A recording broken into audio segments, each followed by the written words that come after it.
dando continuidade ao nosso culto, vou apresentar para vocês pastor Geir. Muito obrigado, amigo, por ter aceitado tão prontamente. Eu que agradeço. Estou muito feliz por você estar aqui essa noite com a gente, poder compartilhar conosco da palavra de Deus. Que Deus te abençoe e te use grandemente mais uma vez essa noite, viu, amigão? Amém. Fico muito feliz de ter essa oportunidade de poder falar com os irmãos da Igreja do HP Ama e também com todos os internautas que estão nos acompanhando. Com certeza Deus falará conosco essa noite. Bom, já podemos começar então? Já é minha vez? Vamos lá. Boa noite, queridos. Estamos aqui para poder estudar um pouquinho mais da Palavra de Deus. Eu te convido a abrir a sua Bíblia, se você a tem, em qualquer meio físico ou digital, no primeiro livro de Reis, no capítulo 19, no verso 4. Vai ser projetado o texto já já. 1 Reis, capítulo 19, verso 4. Eu lerei com os irmãos, mas já está aparecendo para vocês. Ele mesmo, ele quem? Elias. Porém, se foi ao deserto o caminho de um dia, e veio e se assentou debaixo de um zimbro, e pediu para si a morte, e disse: basta, toma agora, ó Senhor, a minha alma, pois não sou melhor que meus pais. Feche seus olhos e ore comigo nesse momento. Deus, nesse momento eu tenho a responsabilidade dada por Ti, de falar aos corações de pessoas que estão assistindo essa transmissão pela internet e que talvez chegaram até aqui com dor nos seus corações, com angústias, com frustrações, chegaram até aqui deprimidas, ou talvez não, chegaram aqui num bom estado de espírito, mas já viveram essa situação no passado. Eu te oro, Senhor, nessa noite para que a Tua palavra traga consolo, traga esperança, traga paz aos corações de todos os internautas. Que todos nós possamos ser edificados, restaurados, confortados e erguidos pela Tua palavra esta noite. São coisas que eu te oro em nome de Cristo. Amém, Senhor. A depressão, com certeza, é a pior doença, né, de que se tem notícia na atualidade. Ela tem mais vítimas que talvez qualquer outra doença. É uma doença supostamente invisível, nem sempre se percebe quando uma pessoa está deprimida. E ela não é uma doença nova. Nós estamos vendo nesse texto bíblico um sinal. Elias desejou morrer, desejou não mais ficar vivo. E já já a gente vai ver por que ele se sentiu assim. Logo na continuação desse capítulo, lá no verso 9, há um outro indício forte de depressão. Vou pedir para o Marcos projetar para a gente o verso 9 do capítulo 19. Ali entrou numa caverna, onde passou a noite. E eis que lhe veio a palavra do Senhor e lhe disse: que fazes aqui, Elias? A pessoa deprimida, além de não querer mais viver, enquanto está viva, ela quer ficar isolada. E quem já teve depressão sabe muito bem que é assim mesmo, né? Você não quer ver ninguém, você não quer conversar com ninguém. E talvez eu estou falando para pessoas que já estão assim, preocupadas. Mas, Geir, como assim um homem de Deus teve depressão? Depressão não é só para quem está afastado de Deus, para quem está possuído pelo inimigo, nas garras do inimigo. Ah, queridos, não é bem assim, não. Qualquer ser humano pode experimentar depressão dependendo das circunstâncias da sua vida. Nenhum de nós está imune. O próprio Jesus teve uma angústia muito intensa no Getsemane, que alguns consideram depressão e outros não, mas uma angústia que o levou inclusive a suar sangue. Então, sentimentos ruins fazem parte de um mundo de pecado, e todos que vivem num mundo de pecado estão sujeitos a ele. Elias era de carne e osso, diz o apóstolo Tiago, né? Assim como nós. E ele era suscetível a todos os sentimentos que podem ocorrer comigo e com você também. E aqui está muito claro, Elias ficou deprimido. Ele teve desejo de morrer e quis ficar isolado. Mas por que Elias teve depressão? Por que ele chegou nesse estado? Vamos ver o verso 10 desse capítulo, 1 Reis 19, verso 10. A gente vai começar a entender os motivos, que nesse capítulo são muito claros e são dois. Há dois motivos no capítulo 19 de 1 Reis que mostram por que Elias ficou deprimido. O primeiro está aqui. Ele respondeu: tenho sido zeloso pelo Senhor, Deus dos exércitos, porque os filhos de Israel deixaram a tua aliança, derribaram os teus altares e mataram os teus profetas à espada. E eu fiquei só, e procuram tirar-me a vida. Eu diria até que os dois motivos podem ser encontrados nesse único verso, porque os dois motivos são, primeiramente, solidão. Será que eu estou falando para alguém nessa noite que já se sentiu só?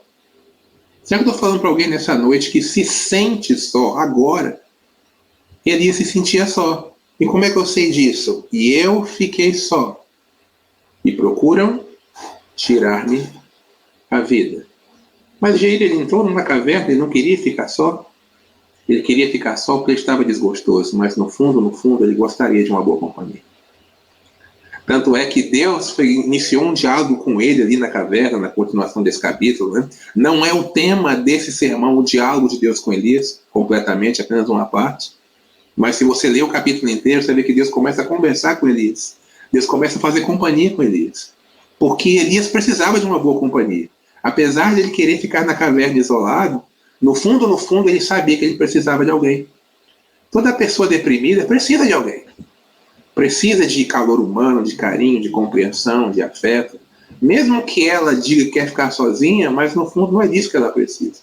Ela precisa de compreensão, de um gesto de carinho, de calor humano. Né? Ela precisa de alguém, e Elias também precisava. E além da solidão que ele sentia, ele também tinha uma outra razão que o deixou deprimido. É a razão que inicia o verso 10. Eu tenho sido zeloso pelo Senhor, Deus dos exércitos, porque os filhos de Israel deixaram a tua aliança, derrubaram os teus altares e mataram os teus profetas. Jair, não entendi. Que motivo é esse, então? Elias era um profeta, e profeta é uma palavrinha hebraica que quer dizer mensageiro de Deus, porta-voz de Deus, né? Uma tradução bem livre, assim, né? Mais apropriadamente seria porta-voz de Deus, aquele através de quem Deus fala. E Elias tinha como missão trazer a mensagem de Deus para um povo que não queria mais servir o Deus verdadeiro. E ele passou muito tempo de sua vida fazendo isso, esperando que a sua mensagem transformasse o seu povo, esperando que a sua mensagem fizesse com que o seu povo voltasse para Deus. Mas ele considera aqui no verso 10 que o seu propósito foi frustrado, porque ele está dizendo que os filhos de Israel deixaram a aliança, derrubaram os altares e mataram os profetas. Ou seja, alguém que dedicou a vida a pregar para o povo, converter esse povo de volta ao Senhor, olha para os frutos do seu trabalho e se sente frustrado. Ele pensa assim: eu falhei como profeta. O propósito da minha vida não deu certo. Eu sou um profeta fracassado. Será que eu estou falando para alguém nessa noite que está me assistindo e se considera uma pessoa fracassada? Uma pessoa que falhou? Uma pessoa que não deu certo em uma ou talvez várias áreas de sua vida? É alguém que olha para a própria história e diz: eu não faço nada certo. Tudo que eu tento fazer eu não consigo. Eu inicio as coisas e não termino. Ou se termino, não termino bem concluídas, bem feitas. Em outras palavras, eu sou um fracasso. Se você está sentindo isso nessa noite, você está em muito boa companhia, porque Elias sentiu isso.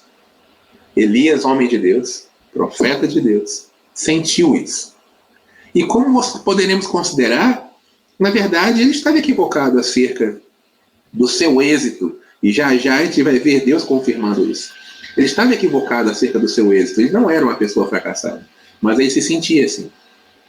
Ele achava que ele tinha falhado como profeta, como mensageiro de Deus, porque o povo não tinha correspondido à sua mensagem, ao seu ministério, às suas profecias. Então podemos perceber que ele estava deprimido por dois motivos.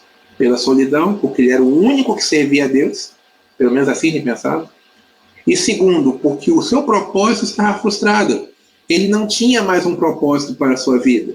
Porque o propósito que ele tinha até então, que era de ser profeta, ele sentia que havia falhado, então ele não tinha outro.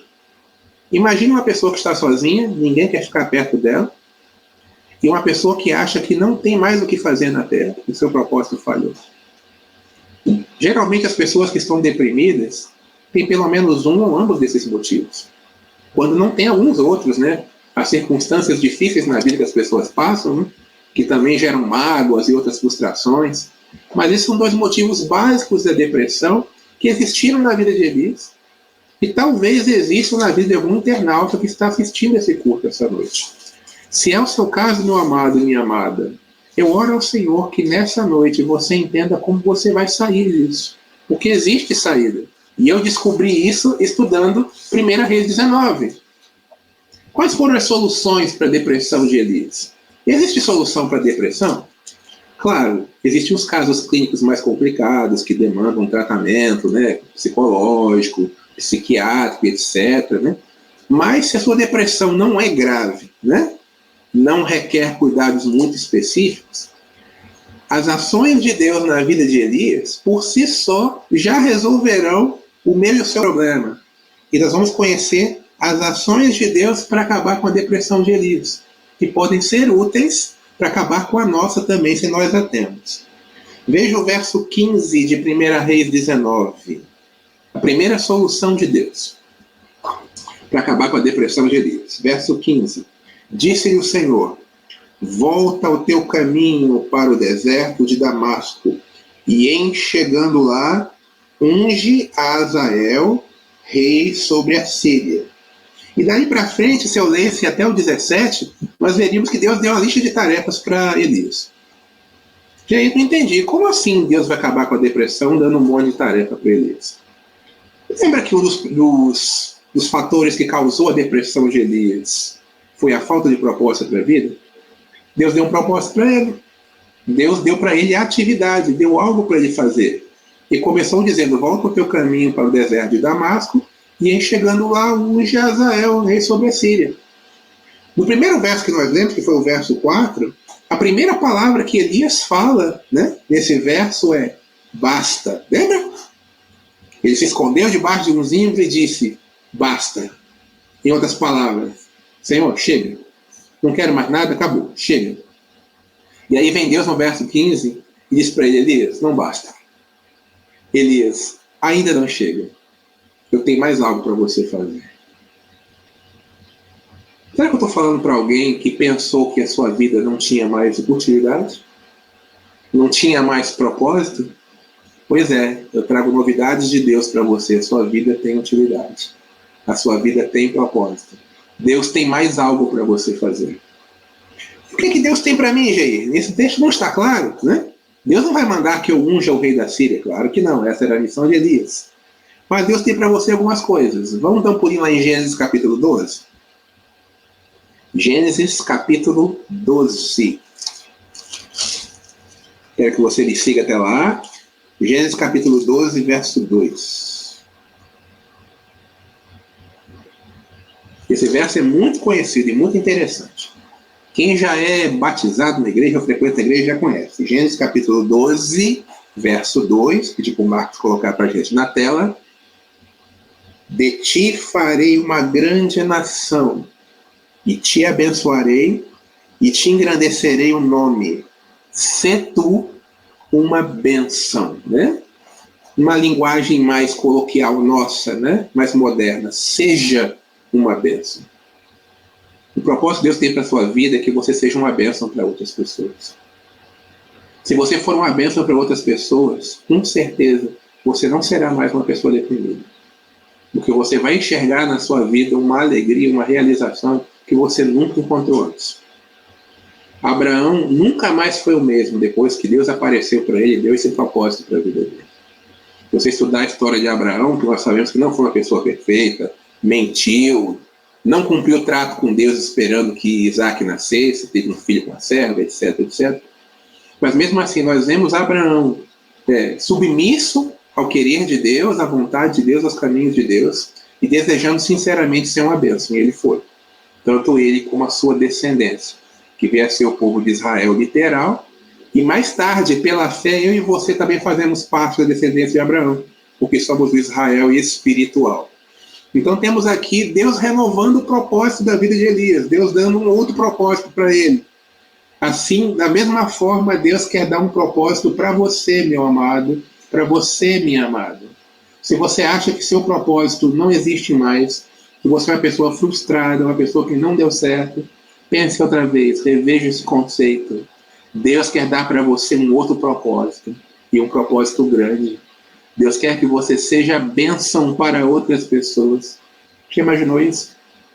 Já imaginou você chegar na eternidade, alguém dizer para você, olha, eu estou aqui porque eu encontrei você, eu conheci você, e através de você eu conheci o seu Deus, e hoje eu estou na glória com você.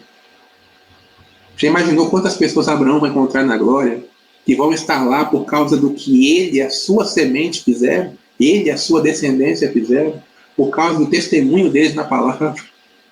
Abraão terá uma grande posteridade espiritual que ele nunca imaginou ter, né? E também lá em Mateus 28, 19, há um outro propósito de Deus para você, e para mim também. Mateus capítulo 28, verso 19, também conhecido dos irmãos já batizados, né, experientes na igreja. Mateus capítulo 28, verso 19.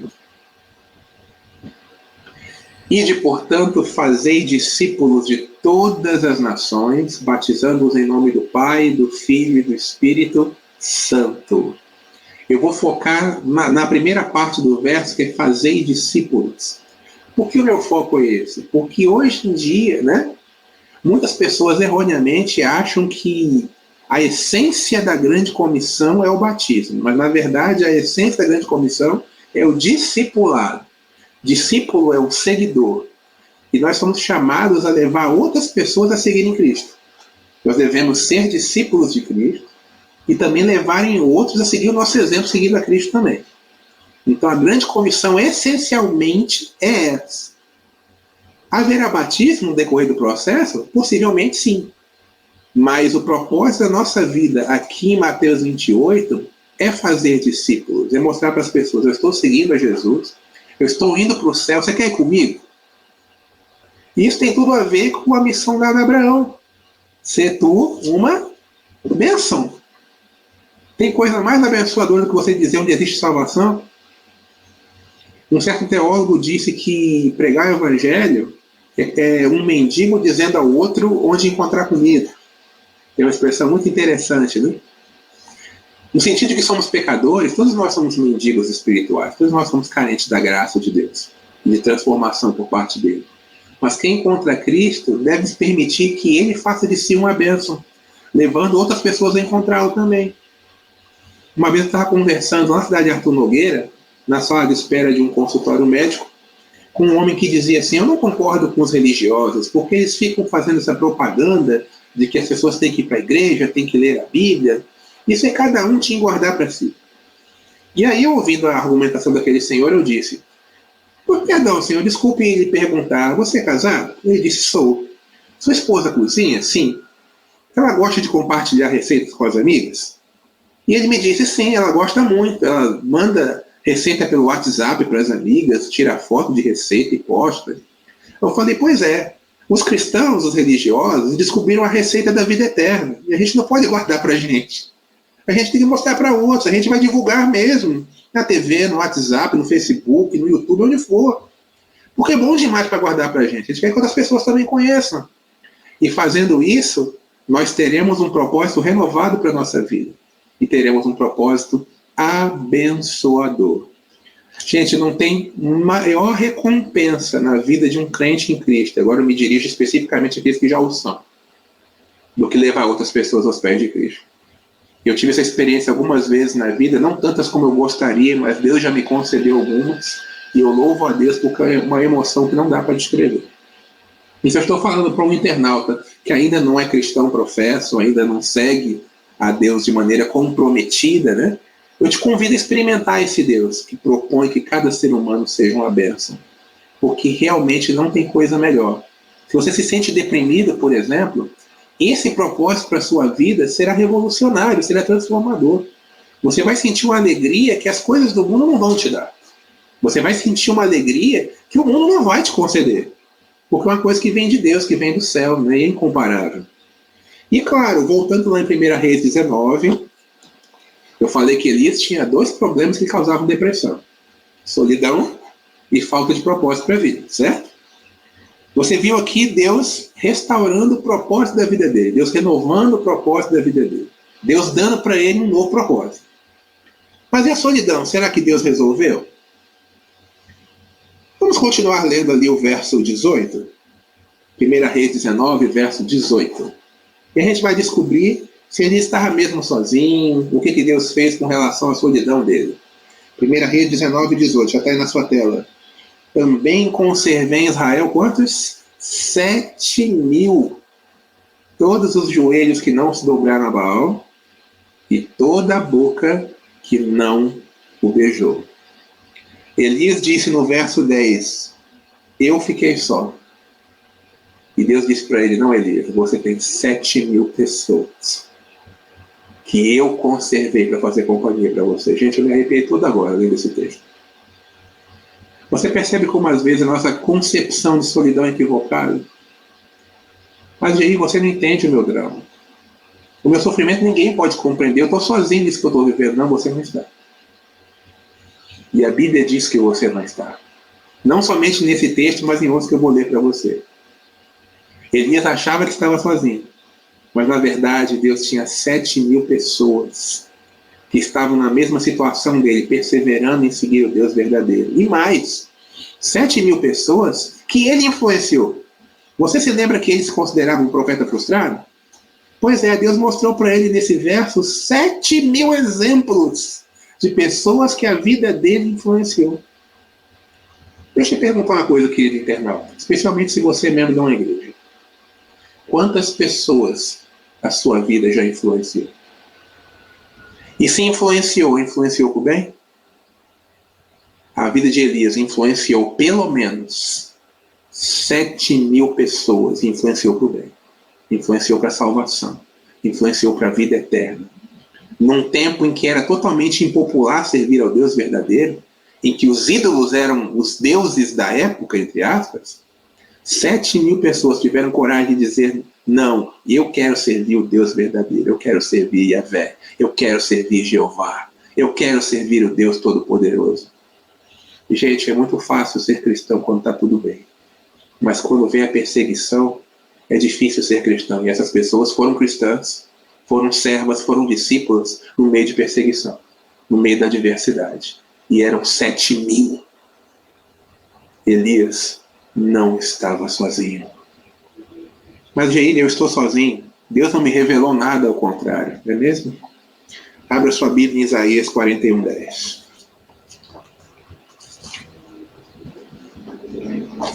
Isaías 41, verso 10.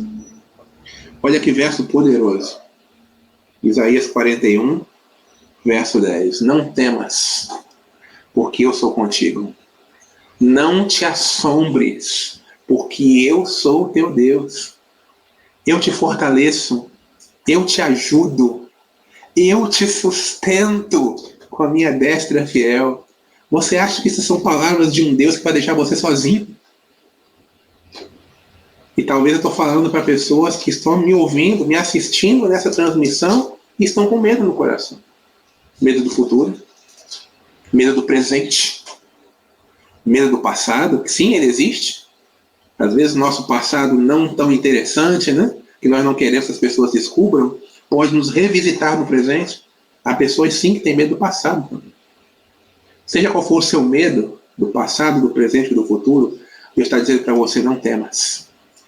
Porque eu perdoo o teu passado, eu transformo o teu presente e eu te dou um futuro de glória.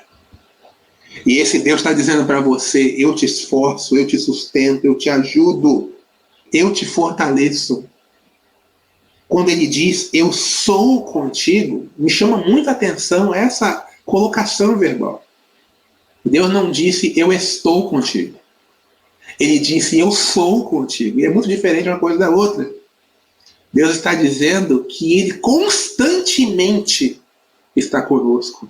E não esporadicamente. Estar conosco poderia ser, eu estou hoje e amanhã não.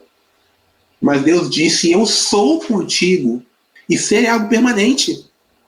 Deus permanentemente está conosco. Você entende isso, amado internauta? Você entende isso, amado irmão?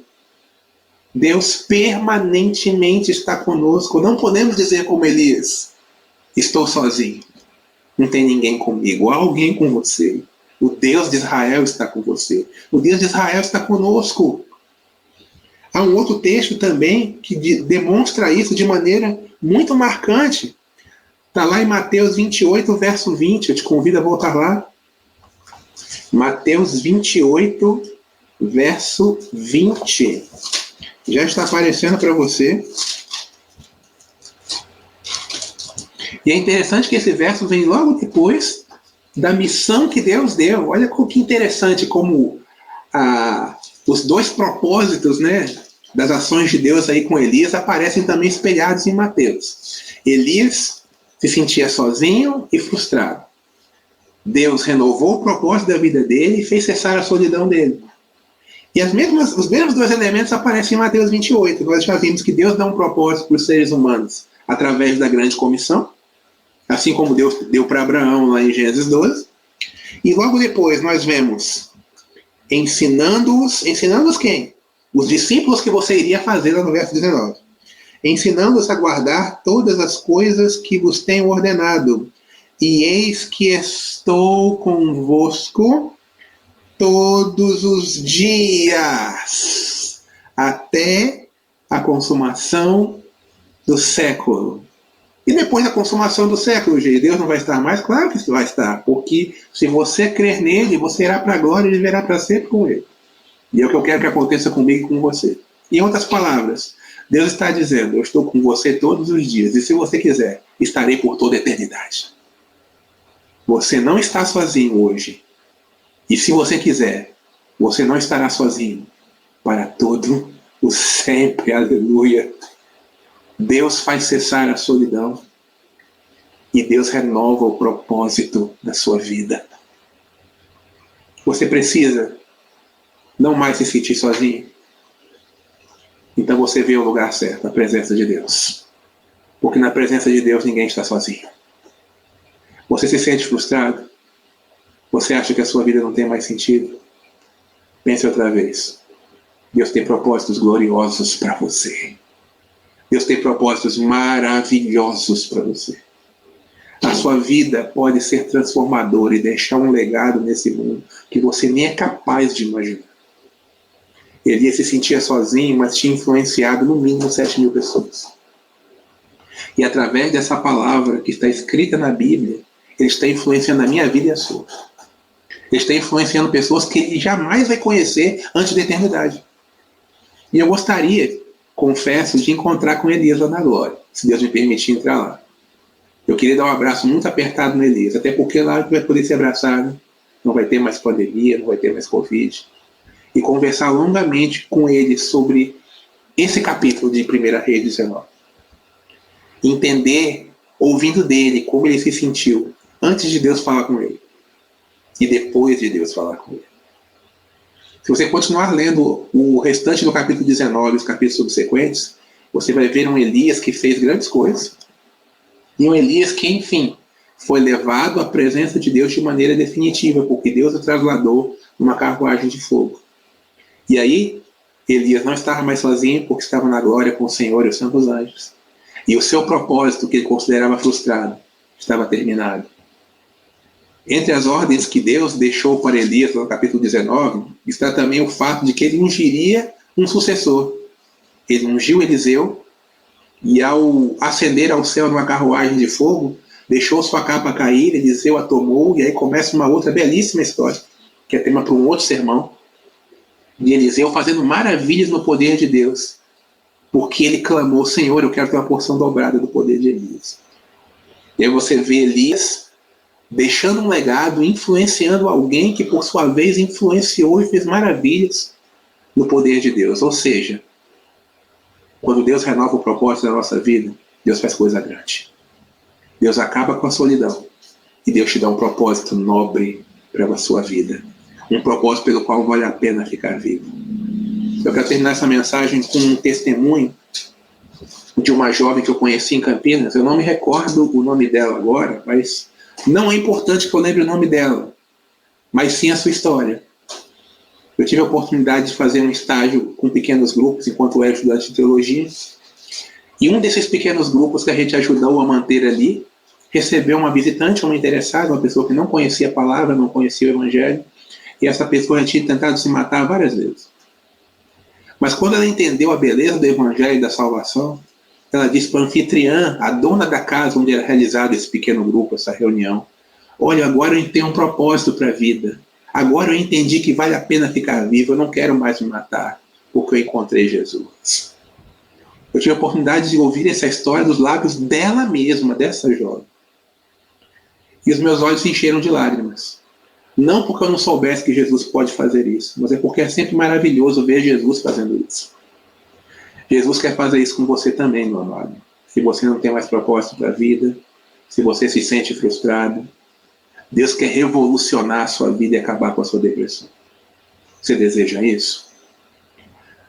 Eu vou chamar o Daniel para apresentar os pedidos de oração, após os quais nós vamos orar juntos. E eu quero orar com você e por você, para que Deus transforme a nossa vida de maneira poderosa.